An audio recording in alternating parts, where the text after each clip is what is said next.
ঘটেছিল যখন মক্কার সবচেয়ে ধনী এবং সম্মানিত নারী এমন এক যুবকের কাছে বিয়ের প্রস্তাব পাঠিয়েছিলেন যার কোনো সম্পদ ছিল না, কিন্তু যার চরিত্র ছিল অতুলনীয়?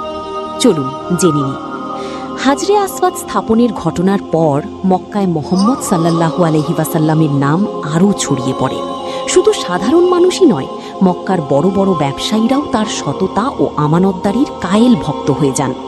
সেই সময় মক্কায় এক সম্মানিত নারী ছিলেন, হযরত খাদিজা রাদিয়াল্লাহু আনহা।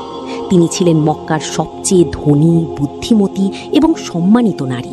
তার ব্যবসার কাফিলা সিরিয়া ও ইয়েমেনে যেত। পুরো মক্কাবাসী তার প্রজ্ঞা ও বিশ্বস্ততার প্রশংসা করত।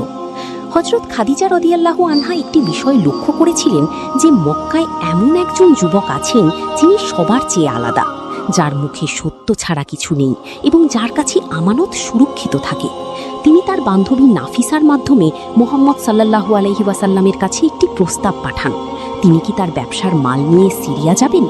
মুহাম্মদ সাল্লাল্লাহু আলাইহি ওয়াসাল্লাম তার চাচা আবু তালিবের সাথে পরামর্শ করেন এবং তিনি রাজি হন। কাফেলা তৈরি হল।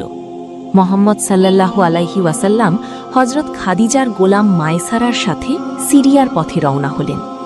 পুরো সফরে মায়সারা এক অলৌকিক দৃশ্য দেখেন। যখনই মুহাম্মদ সাল্লাল্লাহু আলাইহি ওয়াসাল্লাম কোনো গাছের নিচে বসতেন, গাছটি ঝুঁকে পড়ত, যেন তাকে সালাম জানাচ্ছে। আর মেঘের একটি খণ্ড সব সময় তার উপর ছায়া দিয়ে সাথে চলত। সিরিয়ায় ব্যবসা করে ফেরার পর দেখা গেল অভাবনীয় মুনাফা হয়েছে, যা আগে কখনো হয়নি। মায়সারা ফিরে এসে হযরত খাদিজা রাদিয়াল্লাহু আনহাকে সফরের সব ঘটনা শোনান। সেই মেঘের ছায়া দেওয়া, গাছের ঝুঁকে পড়া এবং ব্যবসার বরকত। এসব শুনে খাদিজা রাদিয়াল্লাহু আনহার মনে যে ভক্তি আগে থেকেই ছিল তা আরও দৃঢ় হল। তিনি আবারও নাফিসাকে পাঠালেন, তবে এবার ব্যবসার জন্য নয়, এবার প্রস্তাব ছিল বিবাহের। নাফিসা মুহাম্মদ সাল্লাল্লাহু আলাইহি ওয়াসাল্লামের কাছে গিয়ে বললেন, মক্কার সবচেয়ে সম্মানিত নারী আপনাকে বিবাহ করতে চান। মুহাম্মদ সাল্লাল্লাহু আলাইহি ওয়াসাল্লাম আবারও চাচা আবু তালিবকে জানালেন। তিনি অত্যন্ত খুশি হলেন এবং বললেন, এটি আল্লাহর বিশেষ রহমত। বিয়ের দিন মক্কার গণ্যমান্য ব্যক্তিরা উপস্থিত হলেন।